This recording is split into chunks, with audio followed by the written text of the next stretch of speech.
is my honor to welcome to the stage Elizabethtown Mayor Jeff Gregory.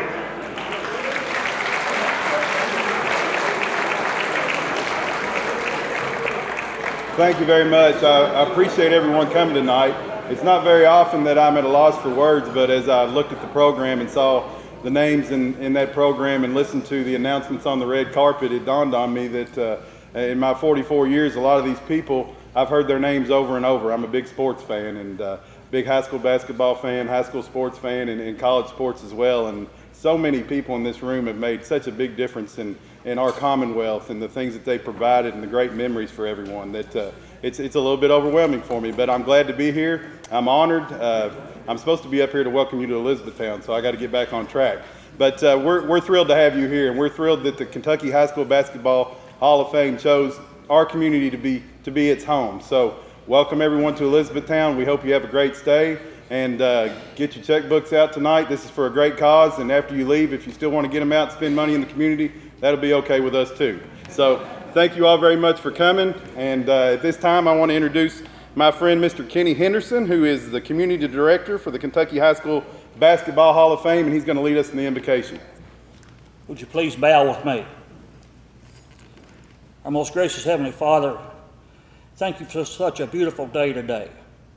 Thank you for all the many blessings of life, and we know that all blessings come from you. Lord, we just thank you for the game of basketball. Thank you for all the players and coaches that are assembled here. I ask that you to bless each and every single one of them and their families as they honor their success tonight. Now, Lord, we ask that you bless these proceedings, bless the food to the nourishment of our body, and thank you, Lord, for the greatest gift of all, your Son, Jesus Christ. In his holy name we pray. Amen. Ladies and gentlemen, please give a warm welcome to the Vice Chairman of the Kentucky High School Basketball Hall of Fame, Mr. Kenny Davis.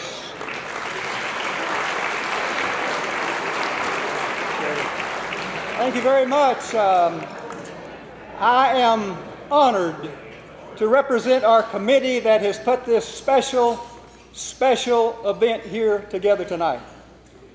Folks, it is special because we believe that for the first time in the history of Kentucky basketball, there are more champions in one room than ever has been assembled before.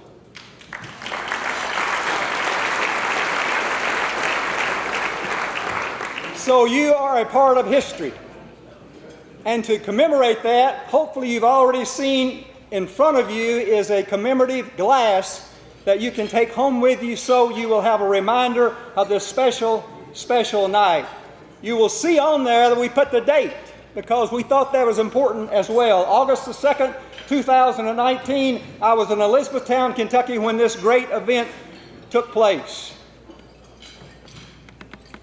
A few years back, there were a group of us that got together and started realizing that the 100th anniversary of Kentucky high school basketball was approaching.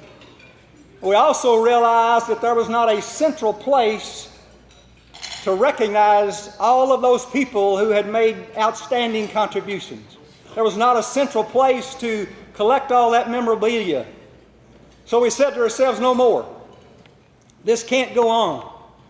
And so with a lot of help from a lot of people raising some money, Mike Polio's group in particular, Mr. Wayne Gauntz as an individual, I am proud to stand before you tonight and tell you 2 blocks north of here, there is a permanent place for that memorabilia and for those outstanding individuals to be recognized at.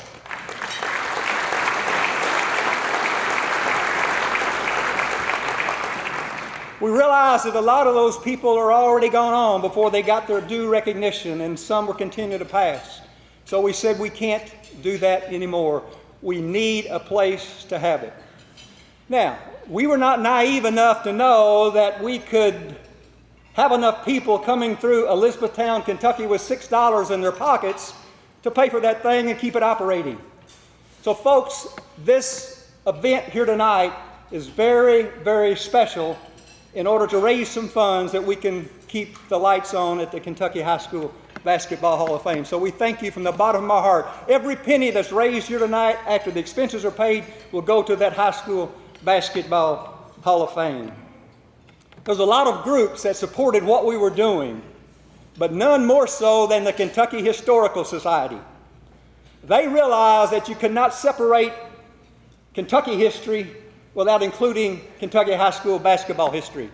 And all of you tonight, I'm sure when you came in, saw the big dog out there, the trailer truck that they have taken clear across this state, letting people know that there's a Kentucky high school Basketball Hall of Fame. And we're grateful for them, and we appreciate certainly their support. People who did not play high school basketball will simply say that it's just a game. You go up and down the floor a little bit, you get some exercise, but at the end of the day, it's a game. But I disagree with that, because I believe that high school basketball was a life laboratory learning for those of us who had the opportunity to play, and left us with some skills that we have used the rest of our life. When I was a freshman in high school, the best player on our team was an African-American young man, and I thought he walked on water. I wanted to be like him. I followed him everywhere he went to. The only difference I could see between he and I was he could play and I couldn't. In the first game of the season, we went to a neighboring county, and we won the game. And as a reward, the coach called ahead to a little restaurant and had them to prepare some hamburgers for us before we got back home. The bus pulled into that restaurant, and the manager of the restaurant was standing outside welcoming us to come in until he saw this young man who was our leading scorer and the best player. And he looked over at our coach and he said, "Coach, he can't come in here." This is 1962. He said, "He can't come in here. We'll be happy to feed him, but he has to eat his out on the bus." And I never will forget what that coach said. He looked at me and he said, "Mister, if he didn't eat in here, none of us will eat in here. Boys, get back on the bus. We're going home."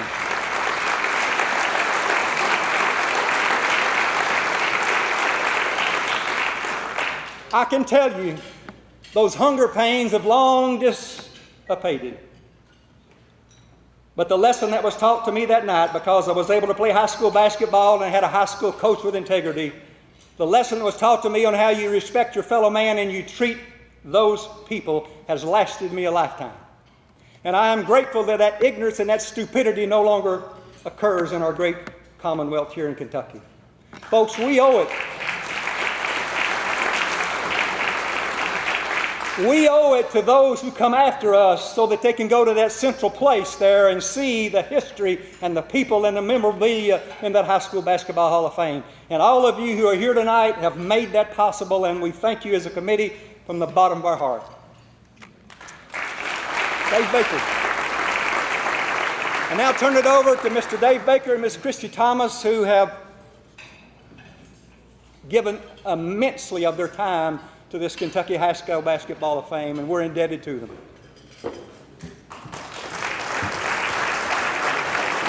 Thank you, Kenny B. Kenny, I love me some Kenny B. Davis. For those of you that the book is back there. For those of you, and I know many of us in this room have heard him speak on a lot of different occasions, and I've had the misfortune of being on the dais after him. I can tell you he is amazing, and we appreciate what you do, Kenny. What's amazing is being here and being in this room, and I think I can speak for Dave when I say that we have been here since the inception as well too. So to see it grow to this really warms my, I got cold chills, I'll be honest with you and tell you.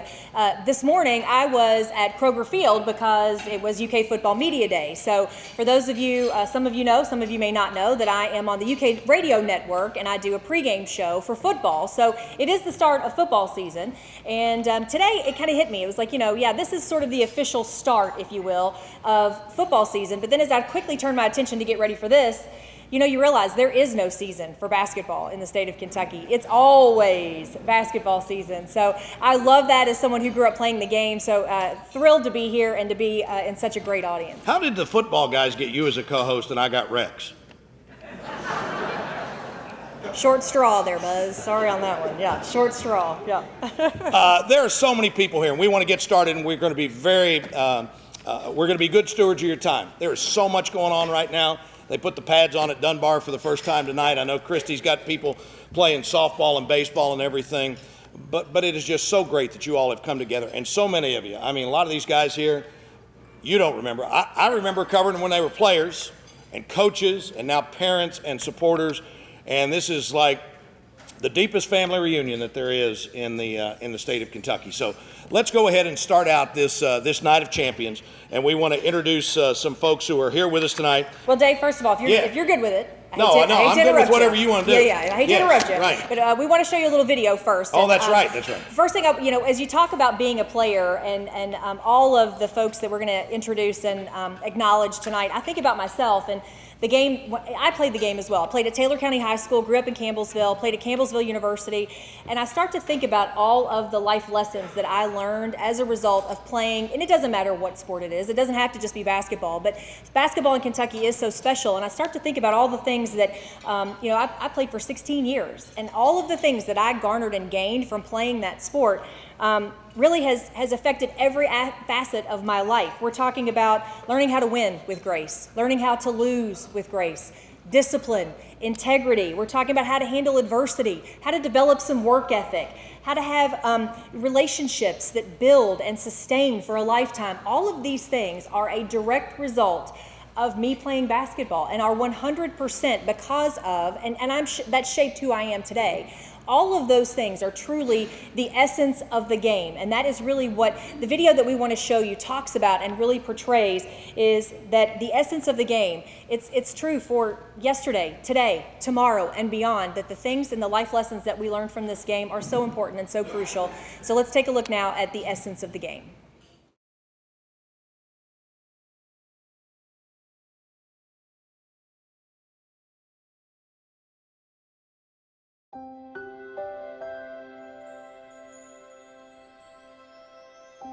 Sweet 16 means perfection. It means dreams. It just means a way of life in Kentucky.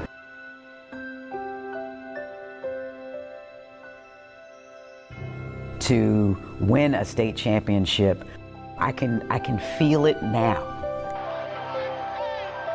I can hear it, I can sense it, I can smell it. Nothing matches being a Kentucky state champion. The best feeling was winning with your friends you grew up with. It's nothing better than that. Share with the guys you played with since you were 5, 6 years old, and being with them at that moment, there's nothing better than that. I don't know. I don't think being in the Macy's parade here that could have been any better.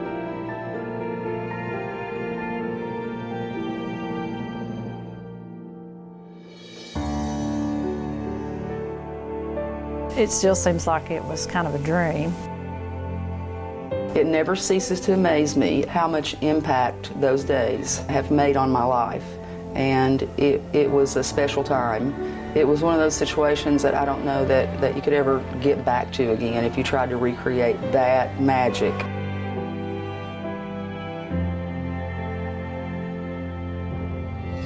The roads are lined with, seriously, a couple thousand people waiting for us, and it does mean so much to a small town.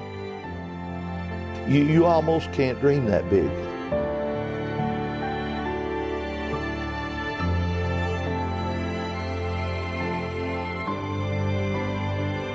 Every March, that memory comes back. It was a good feeling to have united that whole city for one time. It was just a great feeling.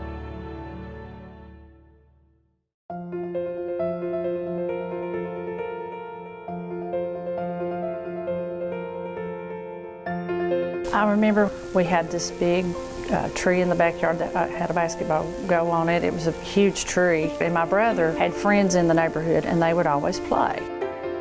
I played with them, and I just always remember loving basketball.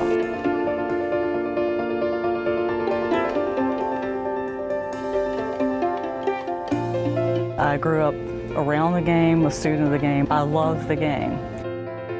In fact, I look back, I can't think of a time when I didn't know how to dribble a basketball.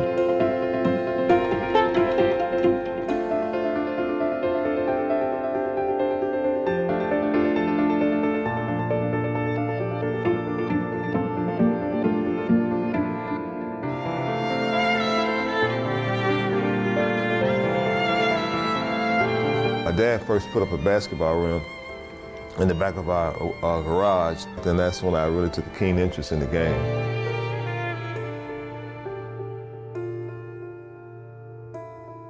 I was watching some guys in the neighborhood shoot ball.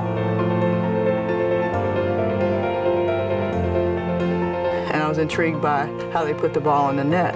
And I liked what I saw.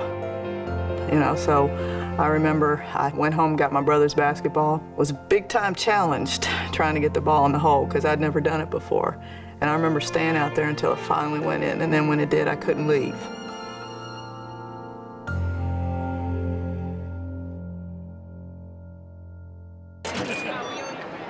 Welcome to Sweet 16. We are live here. Post-game continue. What makes it so special is that it's sort of like a family atmosphere. A lot of times some of them plan their honeymoons around it, some of them plan their vacations around it. It's just something that's very special. It brings people together from all walks of life.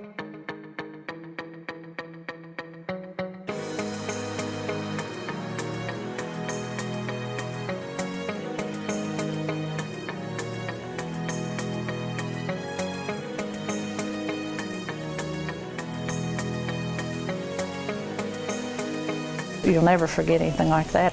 You probably could have not found too many lights on in London during the state tournament. I think everybody went.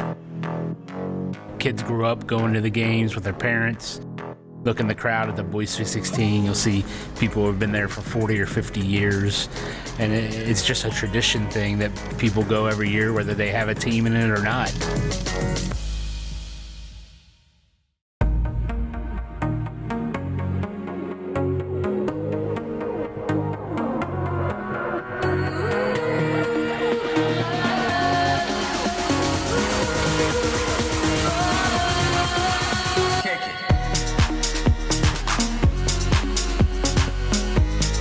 It's one of a kind. There's nothing like it in the United States except for Kentucky, where 16 teams come together for 4 days from towns or schools of 100 people and then schools of 3,000 and try to win a state championship. And I think that's what makes it so special. Whether you're the biggest school in the state or the smallest school in the state, you have a chance to play in the Sweet 16, and I think that's what a lot of kids in high school dream of doing, is the opportunity to maybe, hopefully, someday, maybe not be able to get on the floor, but at least you dressed out in a Sweet 16 game. And I think that says a lot for what Kentucky high school basketball is all about. It's a lot of love, a lot of respect for Kentucky basketball. This is the place where all other states would love to be as far as how the game of basketball is played.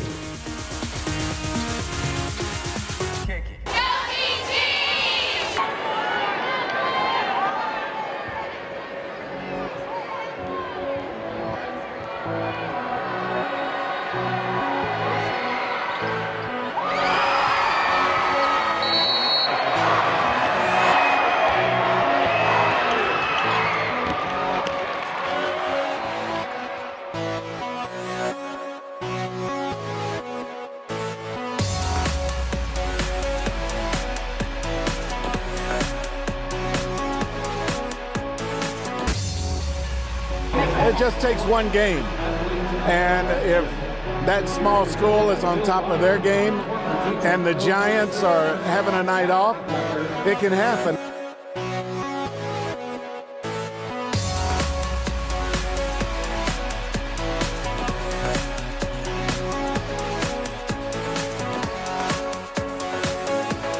There's only one big trophy that's going to go home, and it can't be taken away. It'll be etched there forever.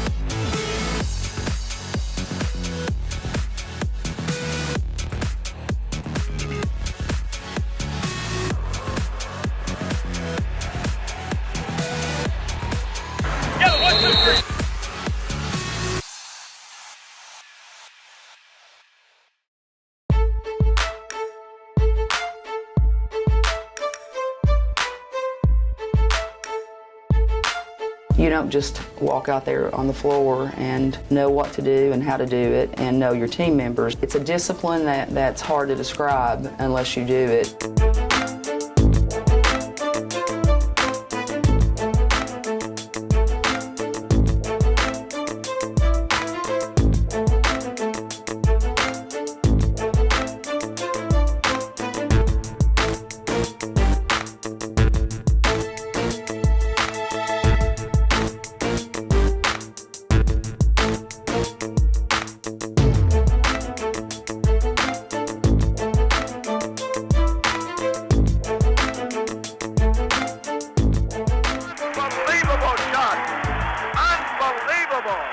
This may have been the greatest finish of all time.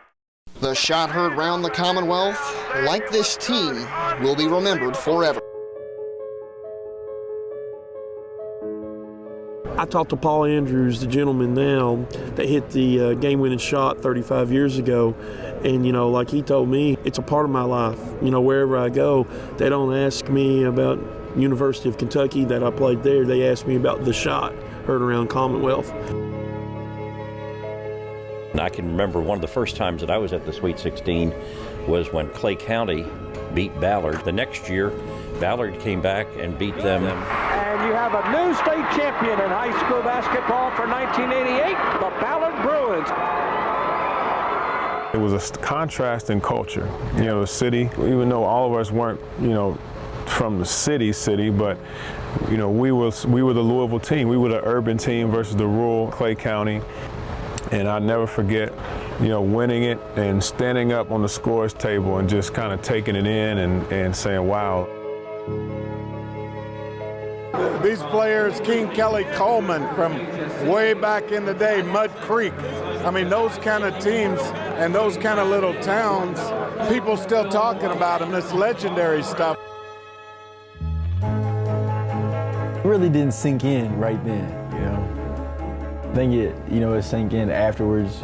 Afterwards, you realize, what we did. The first team in Mason County to ever win the state championship. It was a great feeling. My high school principal called for me towards the end of his life, and as he was passing, he wanted me to have the state championship ring, and that's what the state championship meant.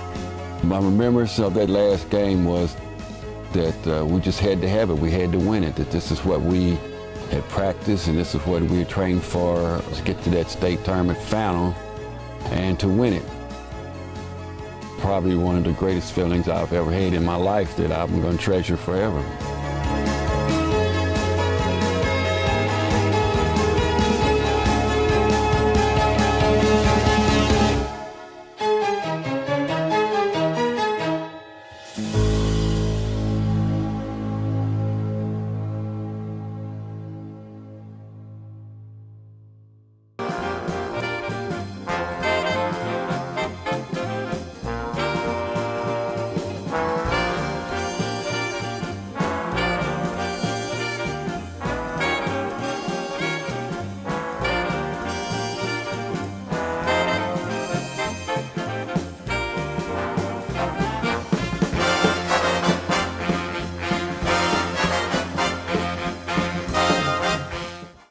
And that is, in fact, the essence of the game. That's why we're here. We're talking about championships and the people who participated and won those championships. And now, join me, please, in welcoming the folks who are here, the champions who have chosen to be with us here tonight for this Night of Champions. If you'd please stand as I call your name. First of all, Butch Beard. Butch led Breckenridge County to the state championship in 64 and 65. All-state Mr. Basketball. Teamed with the great Wesley Unseld at Louisville. NBA career as a player and a coach, Mr. Butch Beard. Butch, thanks for being here. Up next, Coach Howard Beth. During Howard's 30-year coaching career at Marshall County, he created one of the state's most dominant programs. The Lady Marshalls, under his direction, won over 800 games, 11 regional titles, and 2 state championships. I remember running into them a couple times at camp at Campbellsville University. It was not pretty. It was not good. So would you all please welcome a champion as a coach, a mentor to his Lady Marshalls, Coach Howard Beth.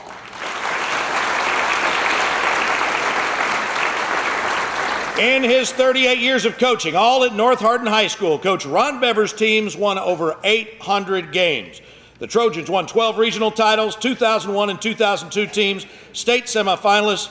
Coach Bevers has been an active supporter of their coaching profession, the president of the Kentucky Association of Basketball Coaches, and he was instrumental in the formation of the Kentucky High School Basketball Hall of Fame. Coach Ron Bevers.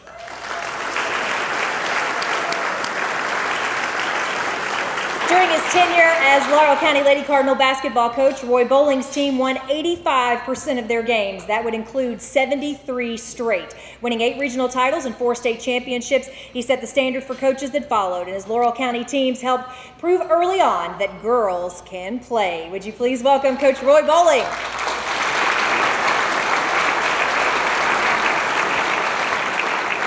Does Coach Bowling still have the best job in all of high school coaching? Am I correct that you are the guy that goes out to see if the fish are biting before they come in and fish, right? God, I need that job. Coach Chris Briggs, an assistant coach under Happy Osborne at Georgetown. Coach Briggs continued the program's successful run when he became head coach. During his tenure, Chris's teams have won 2 conference titles, made national tournament appearances, and won 2 NAIA championships. He handled the pressure of taking over an already successful program, and as great of a coach as he is, he's an even better dude. Coach Chris Briggs. Jermaine Brown was an all-stater, Mr. Basketball, and Gatorade Player of the Year in 1991. He was an all-around performer that made double-doubles routine and made them look easy. The Bruiser, as he was known, scored over 2,000 career points and led Fairdale on consecutive state title runs in 1990 and 91, a feat rarely accomplished in the 100-year history of the KHSAA. Would you please welcome Jermaine Brown? Jermaine played on some of those great Georgetown teams for us. Darrell Carrier, a prolific scorer at Bristow High School, averaged over 30 per game his sophomore through senior years, scoring over 3,100 points in his high school career. All-state twice in 59 and 60. He caught Uncle Ed Diddle's eye at Western and earned a scholarship where he went on to become a star, helping his team win an OVC title. Darrell will also have a successful pro career with the Kentucky Colonels. Darrell Carrier.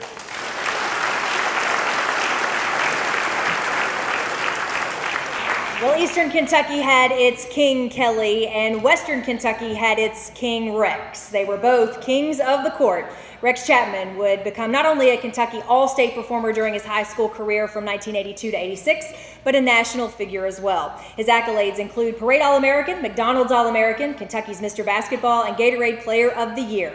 His athleticism and skill set would lead him to UK for a shortened but very spectacular career, and if you haven't listened to him, with my partner on the pregame show on the UK Radio Network, countdown to tip-off before all UK games, you need to do that. He is wonderful. He does a fantastic job. So you all please welcome Rex Chapman.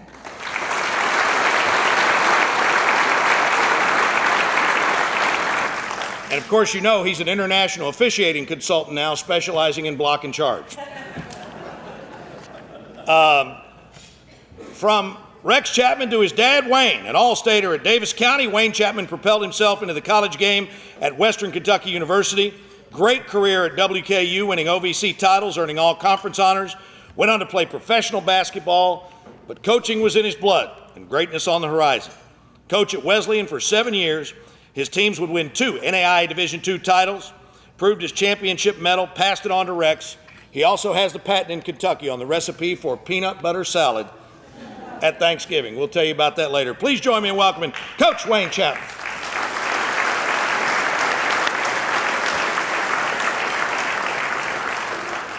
Ashland's favorite son led the Tomcats to a state title in 1961 and a runner-up finish in 1962. His unselfish, all-around game made the teams he played on at Ashland and the University of Kentucky more effective.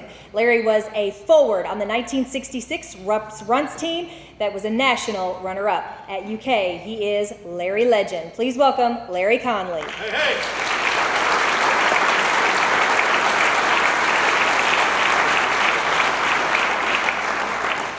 Coach Denny Crum took the University of Louisville basketball program to a new level when he arrived on campus.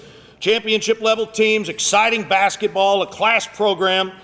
Coach Crum's teams won 2 NCAA championships, numerous conference titles. The court at Louisville is named Denny Crum Court, and I just saw today that they are putting that cool-looking Duncan Cardinal back on the court.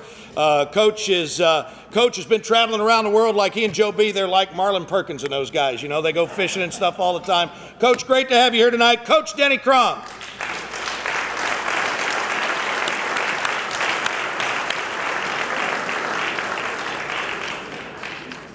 Jerry Eves was the starting point guard on arguably the greatest Kentucky high school basketball team of all time, the state champion Ballard Bruins of 1977.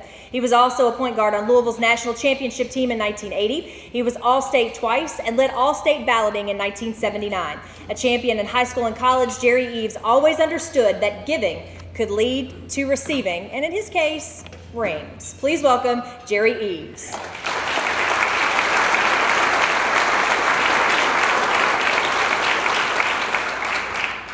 It says on this here sheet, as we say in the South, that Richie Farmer first appeared on the scene as an 8th grader in the '83 Sweet 16. I thought he was like in 4th or 5th grade. He didn't have a full beard, but he did have a mustache. He would become a state champion in 1987 and cap off his successful career at UK by being one of the unforgettables. From the mountains of eastern Kentucky to the Raptors at Ruff, Richie captured the hearts and minds of all Kentuckians who truly love the game. And for those of us that have done pregame radio for years, I can't tell you how many calls I've gotten where people said, "Is Richie going to play tonight?" Ladies and gentlemen, Mr. Richie Farmer.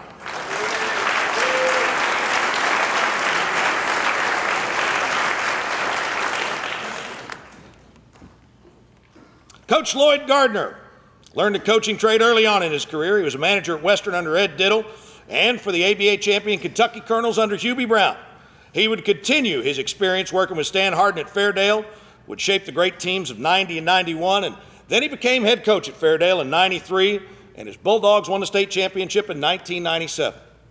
Just goes to show you that if you pay attention to greatness, pick up some things along the way, you'll not only achieve it yourself, but you'll pass it along to others. He's now my favorite guest on the Drew Diener Show in Louisville on the radio, Coach Lloyd Gardner.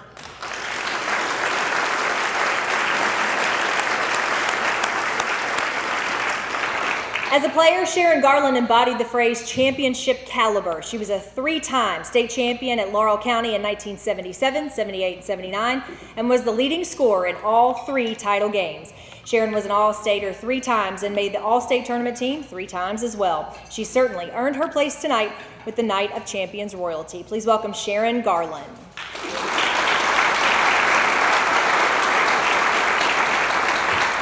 From Bryan Station to the University of Kentucky, Jack Givens never had to leave home to find a legendary status. Hometown hero, statewide star, the Goose had a style. Oh man, did he make it look easy. All-State, All-American, NCAA National Championship, and just a great guy who, ever since he stepped off the court, has continued to give back to this state and to his hometown. For those of you who don't remember now, how many of you remember basketball at the Dirt Bowl at Douglas Park? Oh my gosh. Goose and those guys playing. Coach Calhoun could tell you that was Barkley and those guys that played in Birmingham. It was the same thing. Some of the greatest basketball you were ever going to see. But Goose made it from the Dirt Bowl to the Raptors at Rupp. Please join me in welcoming Mr. Jack Givens.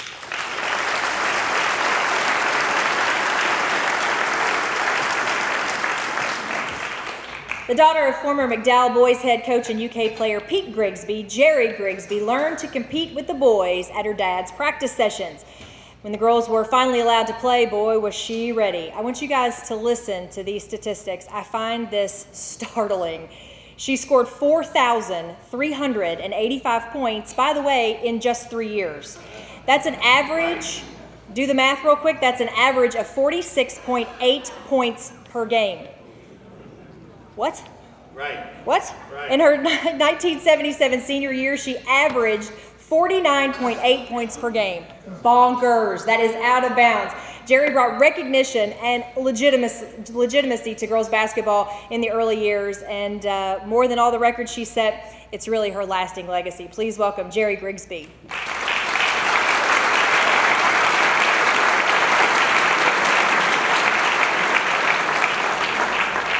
Cliff Hagan out of Owensboro Senior High School, All-State, All-American, All-Pro, Naismith Hall of Famer, great run as the athletics director at the University of Kentucky, state champion at Owensboro, NCAA championship at UK.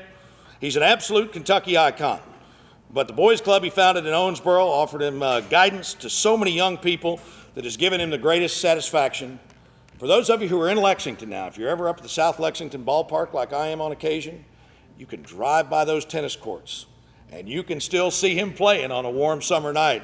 And I can tell you, he can still play. Ladies and gentlemen, a true Kentucky legend, Mr. Cliff Hagan.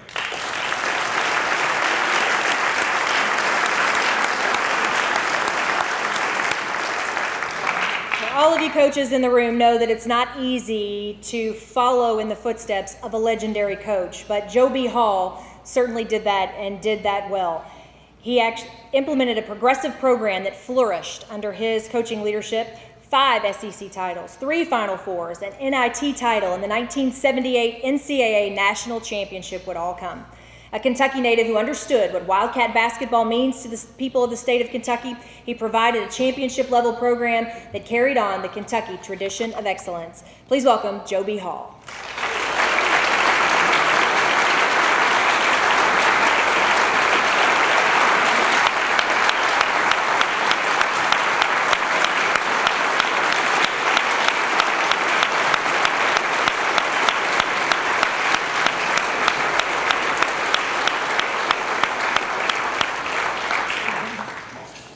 It is great to see Coach Hall here talking to so many people. Usually when he has lunch at the church with Oscar and the guys, all he can do is listen because they do all the talking. And Joe's son-in-law, Coach Mike Summers, fine Georgetown graduate, coach at U of L, at UK, at a number of places, has done so much to help so many kids in Kentucky. Mike, it's great to have you here as well. Thank you. Coach Stan Harden. Good seeing you, Stanley. His dad, Harry, was a legendary coach at Fairdale. His teams would pull off the most difficult task in Kentucky basketball, back-to-back, 90 and 91. Teams were physical, aggressive. They were so well-schooled, and by golly, they would outcompete you no matter how much talent they had. Please join me in welcoming Coach Stan Harden.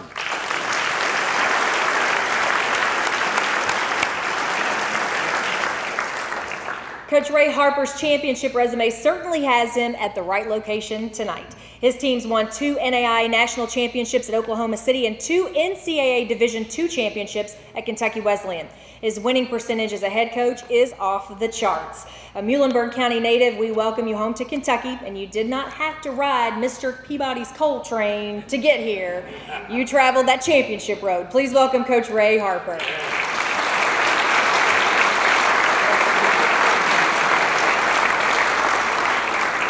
In 1958, Vernon Hatton played first fiddle on Kentucky's Fiddlin' 5 NCAA championship team. 30-point NCAA final game performance, still ranks as top for efficiency. State championship at Lafayette in 53, NCAA champion at UK in 58. Great pro career. Vernon Hatton, a household name throughout the Commonwealth. Please join me in welcoming Mr. Vernon Hatton there in the back of the room.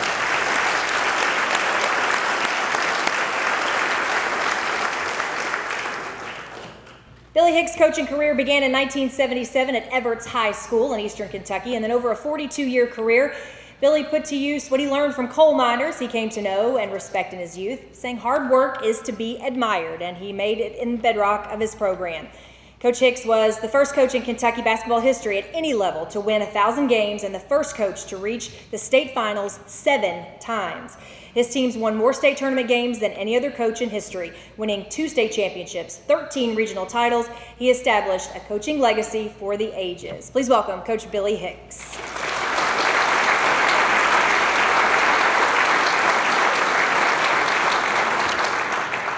He's too dang young to be retired, isn't he?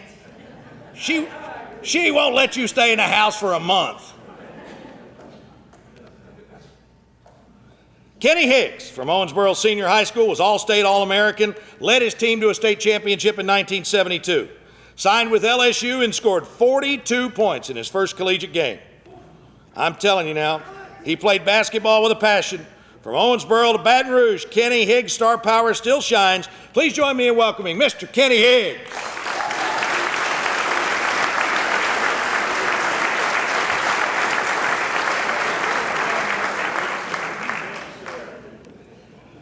Coach Bob Jones. Coach Jones graduated from Georgetown College, started his coaching career as an assistant for Bob Daniels down at Kentucky Wesleyan. They won back-to-back national championships in '68 and '69.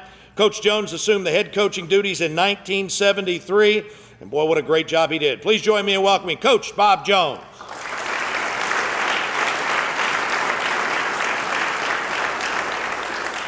A product of Louisville Central where champions are made and greatness created is Ron King. He was an All-Stater and Mr. Basketball at Central and a college All-American at Florida State. This King held court in Louisville Freedom Hall at the state finals in 1969, where he put on an offensive clinic, scoring 42 points to lead Central to the championship. Please welcome Ron King. Oh, 44. I thought players didn't pay attention to their stats. I promise that wasn't my fault. I promise. I would never chip you out of 2 points. How about the captain, Kyle Macy, an adopted son of the Commonwealth? Kyle became the missing piece on the 1978 NCAA championship team. They had size, they had scoring. But they needed that guy to direct the attack, and along came Kyle. Indiana high school great. He just loved blue more than red.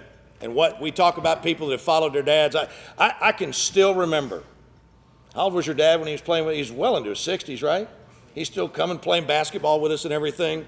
And the passion from his dad was passed down to my friend Kyle. An All-American at UK, great pro career, and now you see him all over everywhere, either traveling the globe, playing tennis with Greg Todd, or talking about basketball games. The captain, Kyle Macy.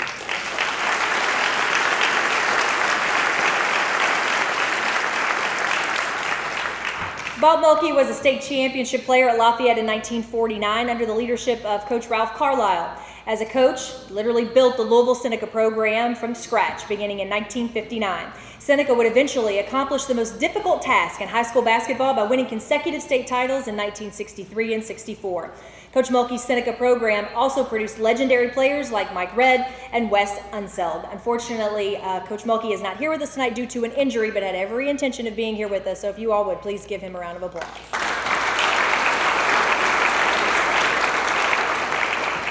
Donna Murphy is fighting off a little something, could not be here tonight either, but boy, what a dynamite player on the court as she helped girls basketball rise to prominence in the 1970s. She was the first winner of Kentucky's Miss Basketball Award in '76. She had 2 game totals of 67 points and 50 rebounds, and that made her the state tournament MVP in 1975. She signed with Morehead State and led them to 2 OVC titles and national recognition. Please, a round of applause for Donna Murphy.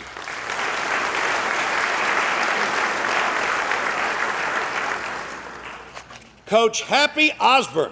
Is Happy actually here tonight? This is a rare appearance for Happy Osborne in public in the last several years. I don't know if it's a witness protection program or what, but it's like Elvis. I get reports that he's downtown walking his daughter's dog and everything like that, but I mean, the Hapster now, this is a special one for me. I was hoping to get into the broadcast business one summer, and Happy was wanting to get into coaching. And we shared a dorm room over at Georgetown with a dog we weren't supposed to have, and I think we were well behind in our payments to the college, but that's neither here nor there. He took over the head coaching reins at Georgetown, and boy, did that program flourish. And Jim Reed had it going now, and Happy took over and took it to new heights. National tournament appearances, an NAIA national championship, and I don't know what the heck he's doing now, but I hope he gets back to coaching. Great to see you, my friend. Coach Happy Osborne.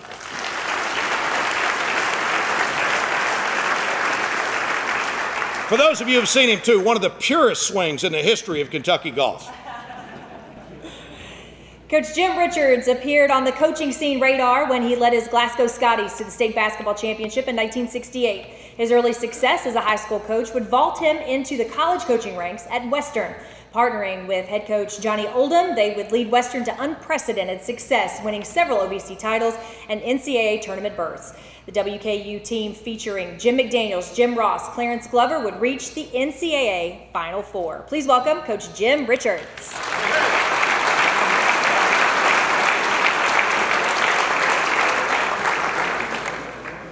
After taking over the Covington Catholic program, Coach Scott Rusatz created a powerhouse. His teams have won numerous region titles and 2 state championships. A great fundamentalist and teacher, his Covington Catholic teams are always prepared to win.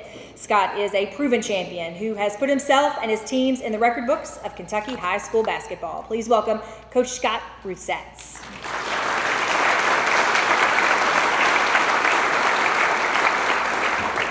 Coach Guy Strong began his basketball career as a member of the 1951 University of Kentucky NCAA championship team. Successful as a high school and college coach, he rose to the top when he coached Kentucky Wesleyan to a Division II national championship. He'd later have successful coaching stints at Oklahoma State and EKU, and he had Clark County in the hunt each and every year. One of the true greats in Kentucky high school and all of Kentucky basketball. Please join me in welcoming Coach Guy Strong.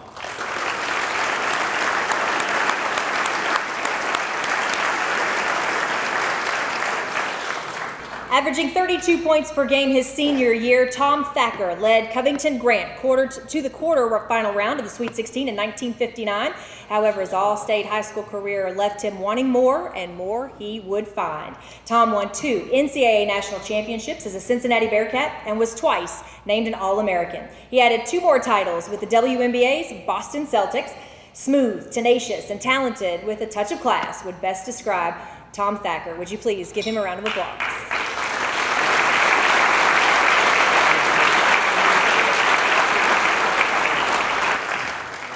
Coach Greg Todd's head coaching career began at Berea High School, where he developed a great program there, and then went to Lexington Catholic. He took the Lady Knights program to a new level during his 7-year tenure. He reached the state title game 4 consecutive years. Lexington Catholic won 3 state titles. And his run of championship success at Lexington Catholic would vault him into the collegiate coaching ranks at Trancey and now at Morehead State University. Coach Greg Todd.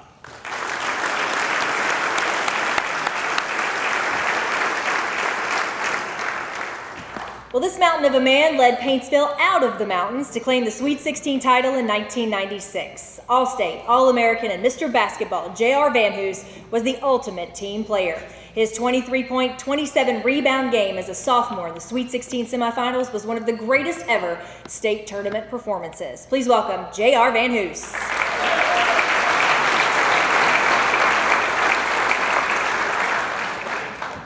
Coach Kelly Wells was an all-state player at Rowan County with a coaching pedigree inherited from his father, successful Morehead State coach Mickey Wells, and that made it inevitable that Kelly would become a coach, and coach he did. State championship at Mason County, and taking over at the University of Pikeville, Coach Wells would lead them to the top by winning the NAIA National Championship. Coach Kelly Wells.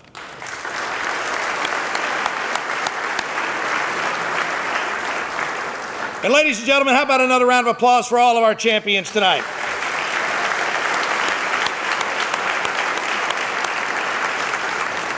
But Christy, there is one very special champion that we want to bring up now. That's right. Well, Dwayne Casey came onto the basketball scene as an all-state guard at Union County, catching the eye of one Joe B. Hall. Earning a basketball scholarship to UK, he would go on to become a national champion, winning the NIT in 1976 and the national championship in 1978. You know, Christy, people say that coaching is a really tough profession, but Dwayne was actually a salesperson at WKYT for about a week, and he said, I'm getting the hell out of here and doing something where I can make some money. Done. And after that, I mean, seriously, he was there for, we were talking on the way here, it was a really short period of time, and then Joe B. hired him to coach at Kentucky, and I'm going to, the older I get, the more emotional I get. But I'm telling you, you've teared up almost three or four times tonight already. The Dwayne Casey story is amazing. And for those of you in this room that don't know it, what this man has been through and the way he's handled himself, you can read all about it. And stuff happens, right? And we're in a world now where everybody wants to get on Twitter and Facebook and go talk to Oprah and woe is me. And stuff happened and Dwayne just went to work. And he didn't go to work here. He went to work in Japan. And he worked his way all the way back to the NBA.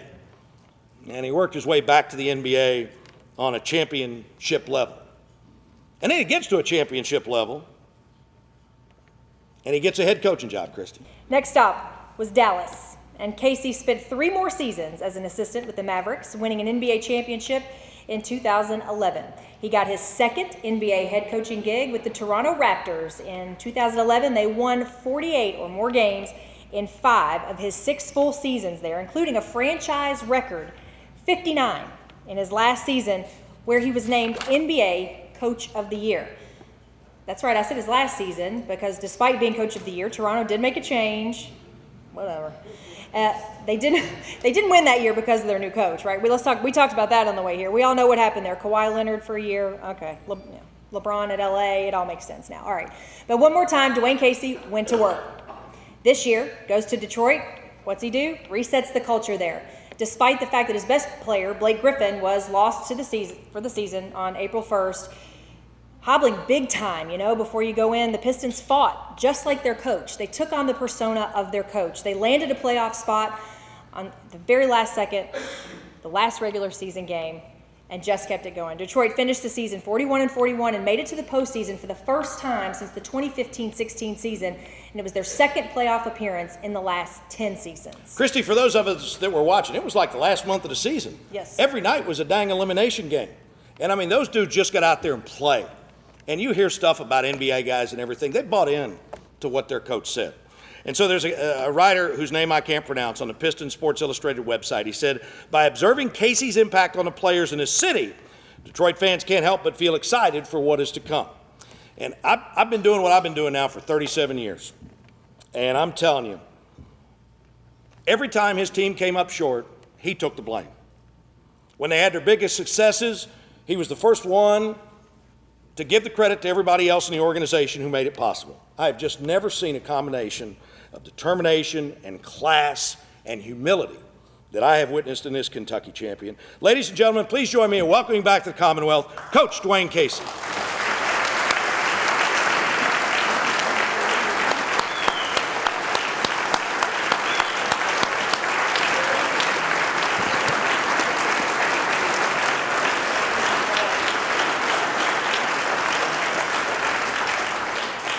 Well, first of all, I feel totally out of place here in the fact that some of the people here I've idolized.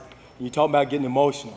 I'm 62 years old, but some of the people here tonight, I idolized the man that got me started playing basketball, Ernie Simpson. Took me from a little kid, drove me to practice, made me work out every day in the summertime, pushed me beyond belief, taught me everything I knew about basketball. So to be here tonight with him and his family, his grandkids, his son, is beyond what I could ever pray for, any NBA championship Coach of the Year award. And then go past him, and then the better half, the better coach in the family is Susan, his wife. So she cooked me so many meals that I ate at his house so many times. It helped. I can't count them. But on top of that, the man that got me into coaching, I want to kick his butt every time I see him, is Coach Hall. I never forget, I took a job before sales, Dave, at WKYT with Humana Corporation when Mr. Cherry offered me a job with Humana Corporation after I graduated.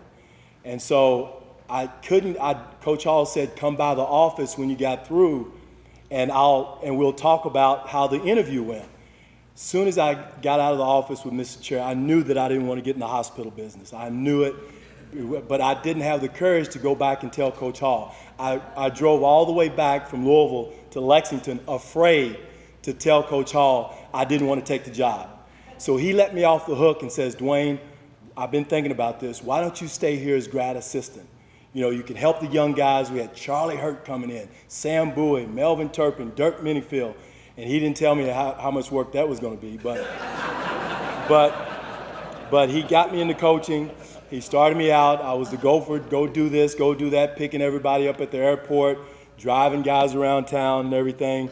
But he got me into it, and I thank God for him every day because he was the start of me getting into coaching. And I'll get into it in a minute about everything that I do now.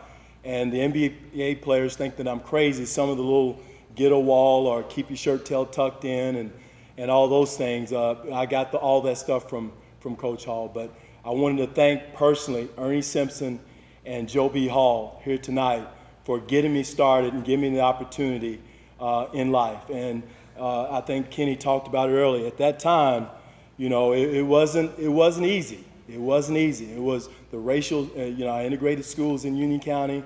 One of the first blacks, sixth black, I think, behind Jack and James to play at the University of Kentucky. So it wasn't easy, but Coach Hall embraced me. And the other man that embraced me that I tried to emulate so much was Mr. Hagan. He was so cool. I mean, he dressed like everybody, no end. He was cool.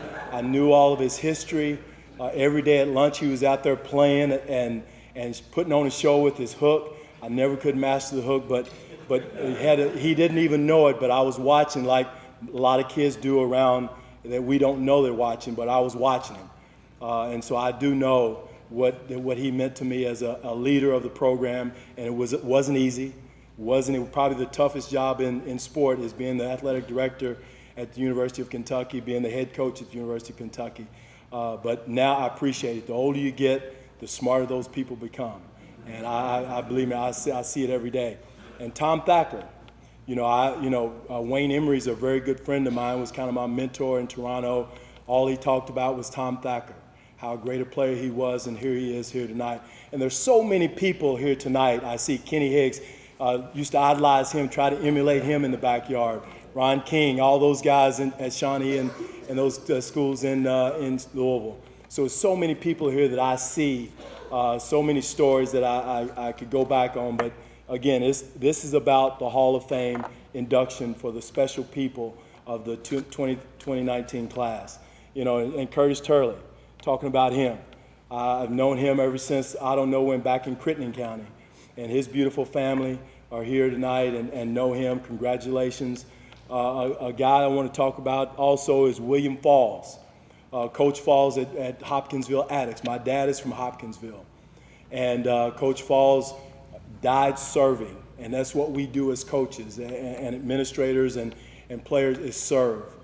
He died taking a player home from practice, and congratulations to his family here tonight. Nell Folks is third leadingest, winningest women's coach in the state at 686 games. Robin Harmon, she's right behind her, it seems like. She was at 500 wins a game. Scott Droude, here's a guy we was talking about, Miss Grisby back there. I remember her when she first came to Kentucky. But her numbers, Scott Droude's numbers are something else, 2,865 points. And not only was he a basketball player, he was a 3-time state tournament tennis player. So he's an all-around guy and went on the dark side, I think, to coaching, I think, a little bit. But congratulations to him. The next guy, we lost him way too soon, Charlie Hurt. And that was when I was there with Coach Hall at Kentucky. That was one of my responsibilities. He was a freshman coming in. What a young man. Beautiful soul, beautiful person. One of the hardest working young men that ever probably donned the jersey at Kentucky. Would run through a wall, wouldn't say boo by doing it. You didn't have to say giddy up to him. All you had to do was say whoa to him. But Charlie was a class young man, class family.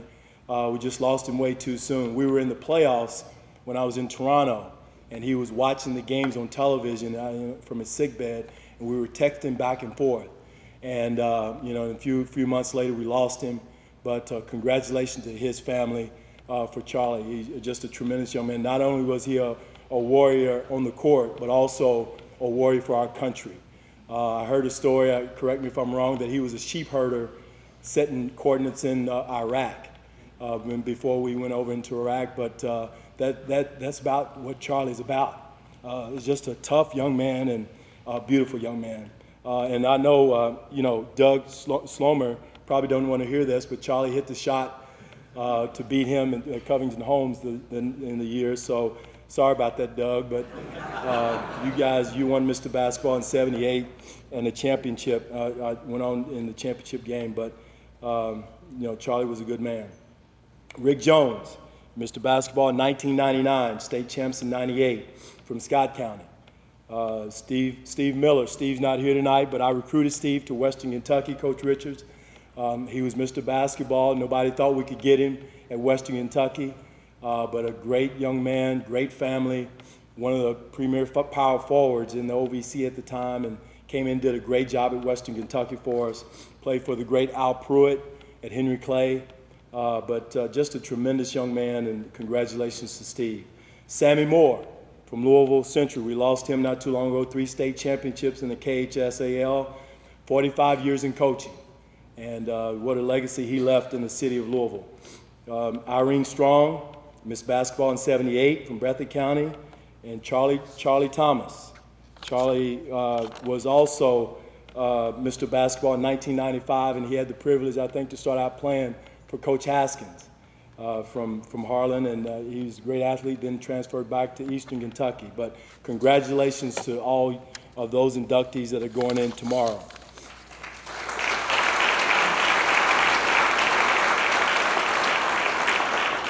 Kenny told me to keep it short, to be like a Baptist minister, 30 minutes, but again, I don't get back here very often.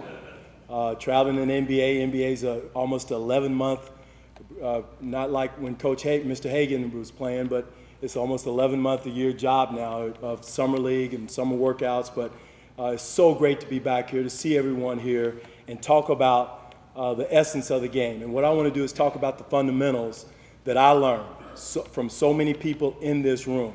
You talk about Stan Harden, you talk about Jack Givens, people that I learned so much from and that we all can learn from in the game of basketball. And the first thing is character.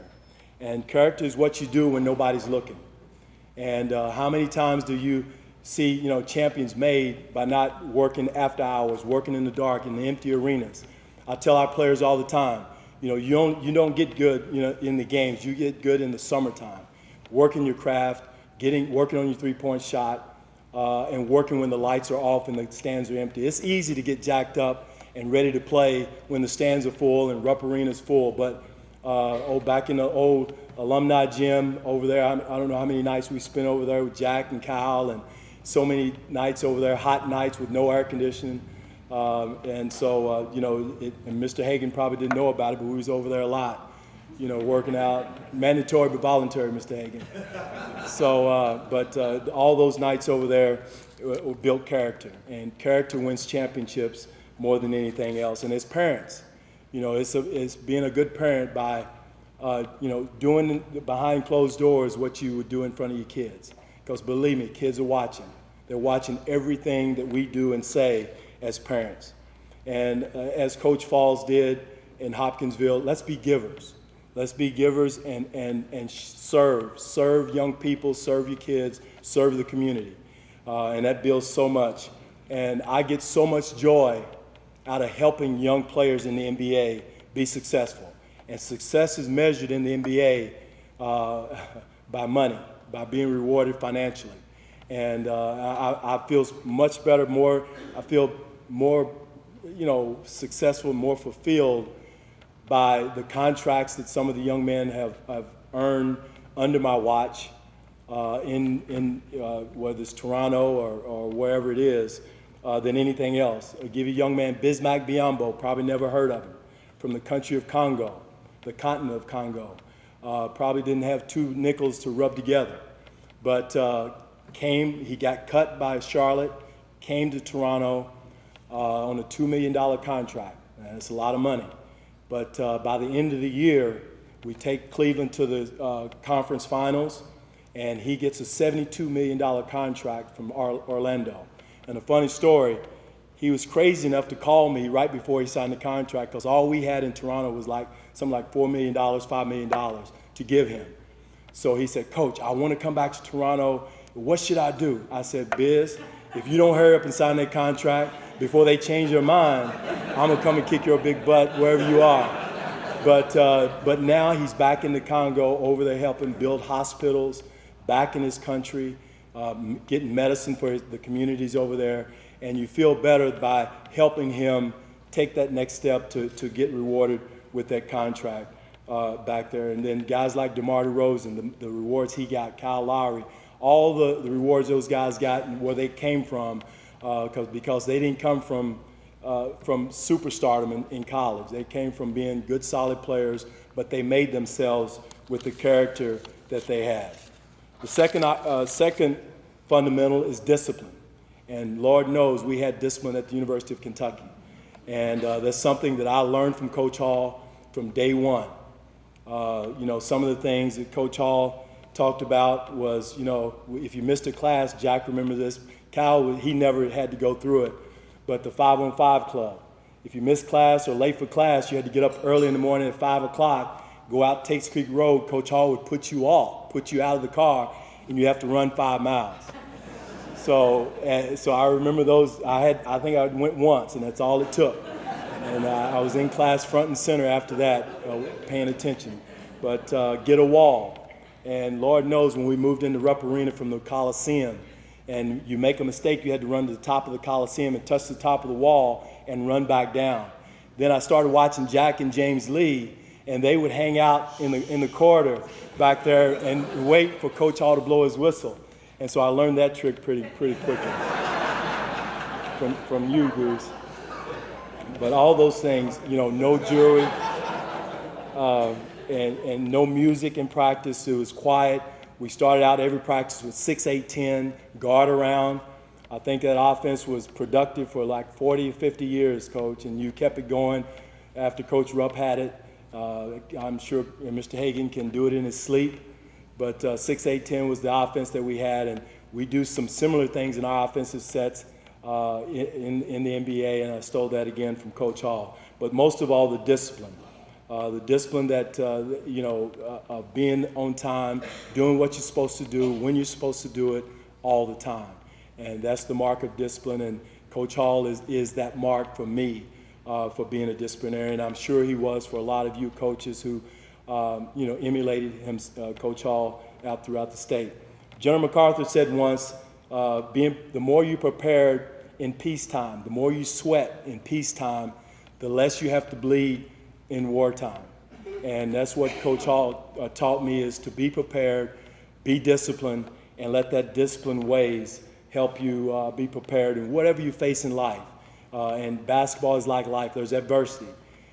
Dave talked about it, the things we've all been through something. I can look at everybody out here, we've all been through something. I don't care who you are, but your character, your discipline will help you through it, through those hard times. I never forget, back in Detroit this year, I think we lost 3 games in a row. And, and Detroit's a big basketball town. They're used to championships.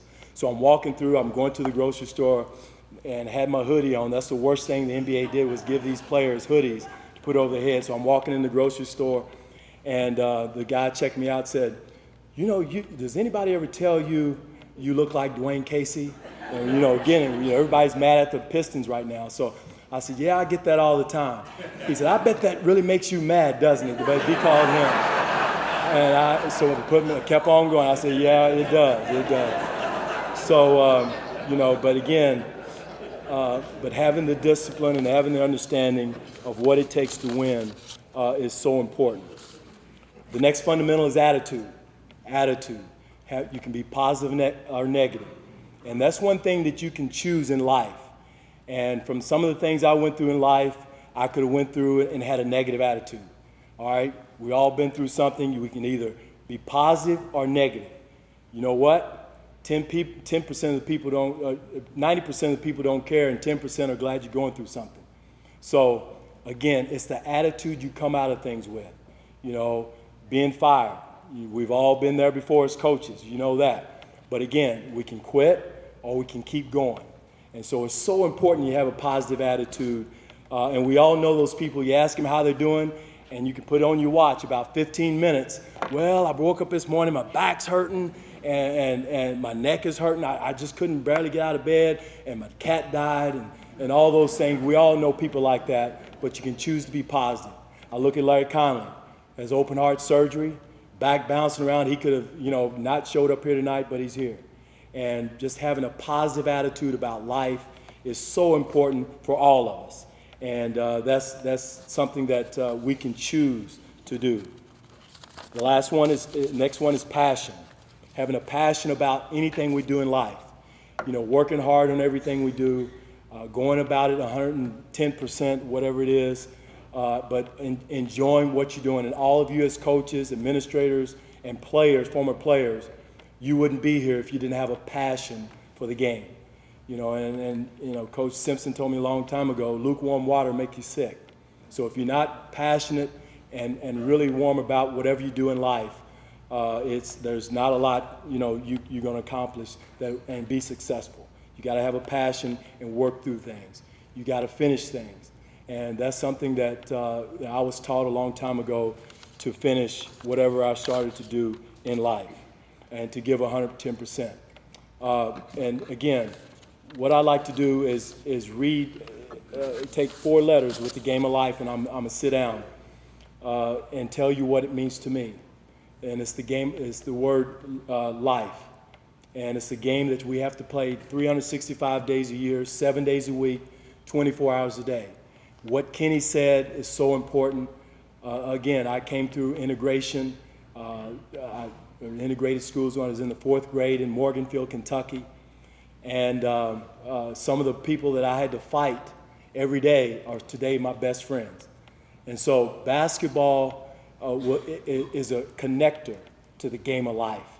And telling NBA players that today, they have no clue back what Tom Thacker had to go through coming up to play in basketball, what Coach Falls had to go through. It's just so much that they had to go to, but the connector here in this room tonight, and I was so proud to hear Kenny speak about that, is basketball for all of us in here. And but again, the game of life, the first letter is L, and it stands for the word love. There's the if love or the anyhow love. The if love is the type of love where you say, okay, if you can do something for me, I love you. I love you. If you can put money in my pocket, you can, you know, grease my palm, whatever it is, I love you. But for us to be a better world, a better country, a better coach, a better parent, is to have the anyhow type love. That's the type of love where you say, you know, you can't do anything for me. The guy sitting on the corner, you know, go give him $20. He doesn't have anything to give you, but love him anyhow, the anyhow type love. And I challenge all the young kids in here tonight, or siblings, go up and tell your mom and dad how much you love them and thank them. I would give anything today to be able to tell my grandmother, who taught me everything that I know about life, could see some of the things in the NBA, my family, the accomplishments in life, the financial accomplishment, all those things. I would give anything for her to be able to see it. So I want to thank her, and I challenge some of you in here to tell your parents to thank them. The next letter is I, and it's for the word influence. And that's the positive influence, the influence that Coach Simpson had on me, Coach Hall had on me, Coach Hagan, Mr. Hagan, I keep calling him Coach, Mr. Hagan had on me, is unbelievable. Jack Givens, Kyle Macy, there's so many people in your life that's a positive influence. So we need to turn around and be a positive influence to other people. Reach back and give. Reach back and give. And that's why I'm in my coaching career right now.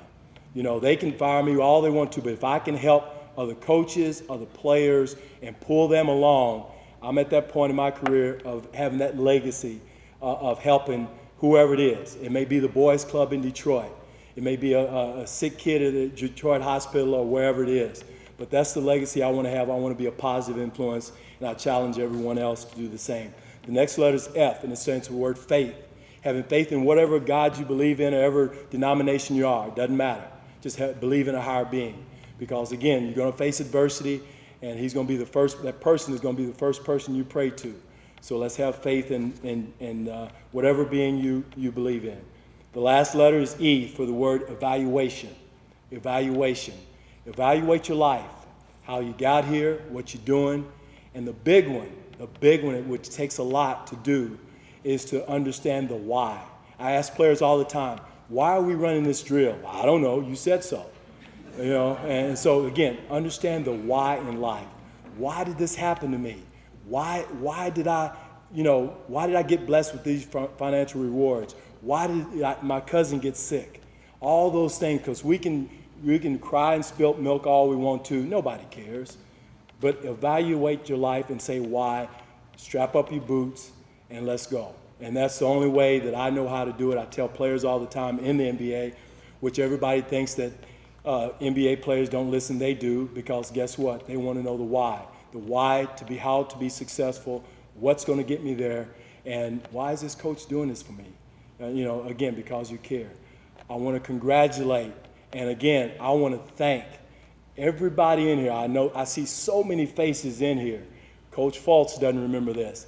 He recruited me out of high school. We drove from Morganfield, Kentucky to Richmond, and I was such a klutz. I probably slept half the way as any teenager probably did, and I apologize, Coach, right here, right now.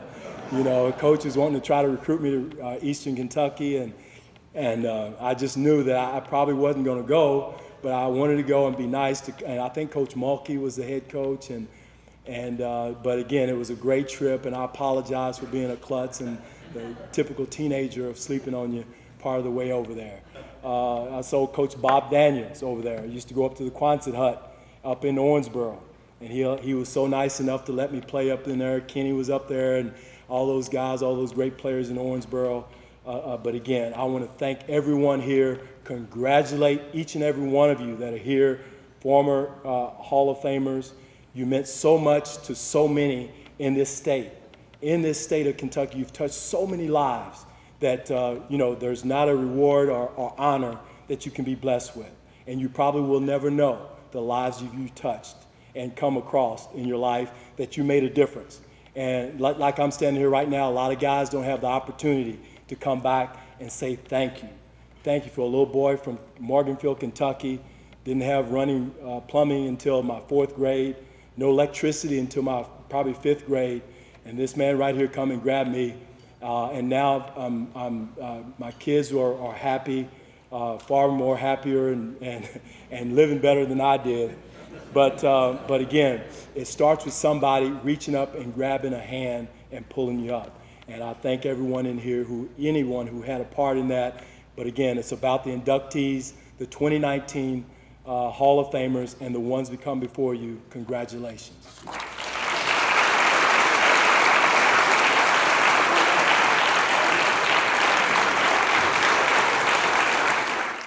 We got in our car, was getting ready to leave the parking lot, and I looked over at her and I said, I need to ask you a question. And she said, sure, what is it? I said, I want you to be honest with me now. Hold that thought. I said, I want you to be honest with me.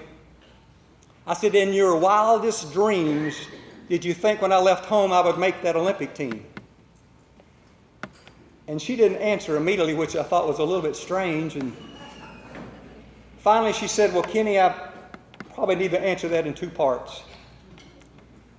The first part is, she said, you've never ever been in my wildest dreams.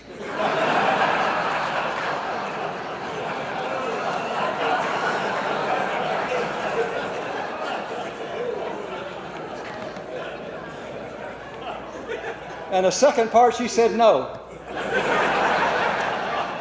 In fact, I think she said blank no, I didn't think you'd make it. So much for honesty. Well, I can tell you, never in my wildest dreams did I would think I would be in the presence of basketball royalty as I am here tonight.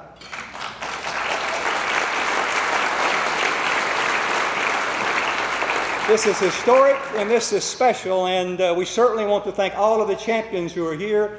You made it possible.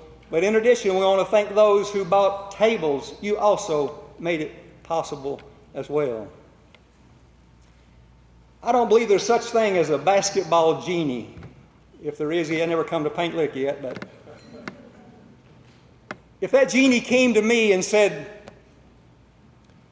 I am able to grant you one wish, and one wish only, and that is I can take you back in time and you can play only one more basketball game, who would it be for? It would not be putting a USA uniform on and going back to the Olympics, although that still gives me cold chills walking into that opening ceremonies. It would not be putting on a Marathon Oil AAU uniform and joining my teammates in winning the National AAU National Championship in 1973. It wouldn't be putting on my Georgetown College uniform, although I can tell you there's not a better basketball school in the country, Division I, Division II, or NAIA, than Georgetown. If I could only play one more game and go back in time, I can tell you it would be for my Wayne County High School Cardinal basketball team.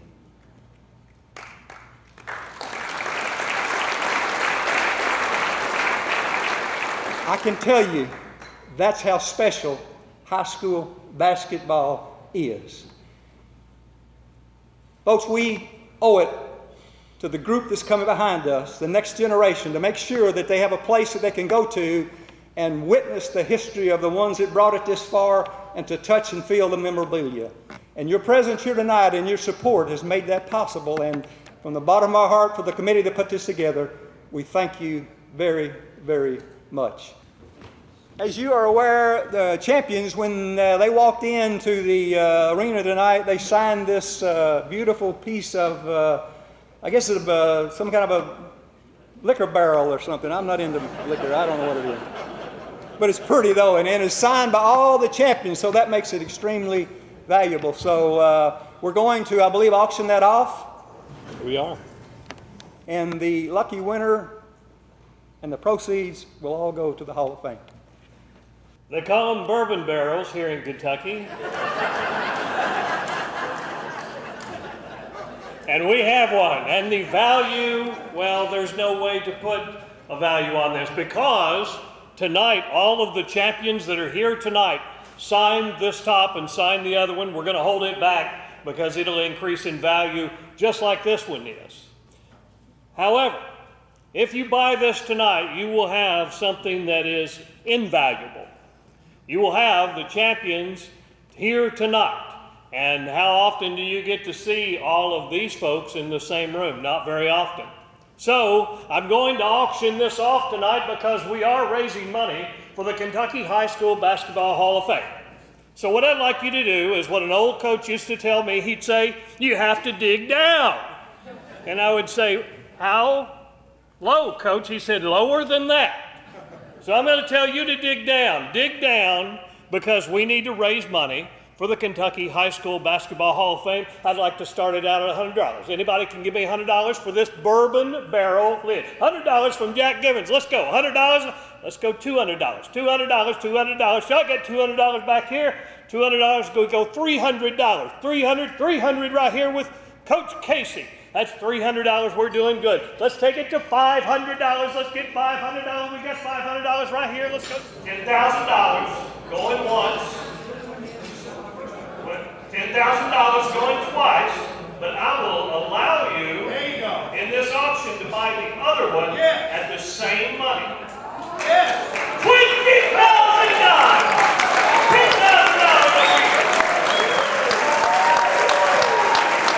Well, ladies and gentlemen, we just brought the Kentucky High School Basketball Hall of Fame to Bourbon Tops, $20,000. Ladies and gentlemen, this brings us, as we get closer to a close, I'd like to thank all of our speakers and presenters.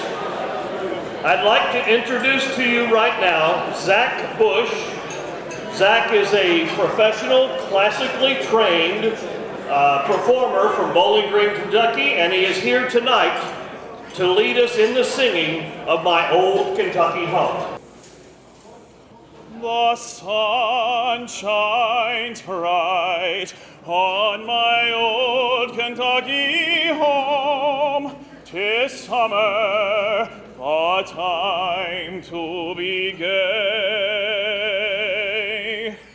The corn tops ripe and the meadows in the bloom, while the birds make music all the day. The young folks roll on the little cabin floor, all merry, all happy and bright. By hard times come a-knocking at the door, and my old Kentucky home, good night. Weep no more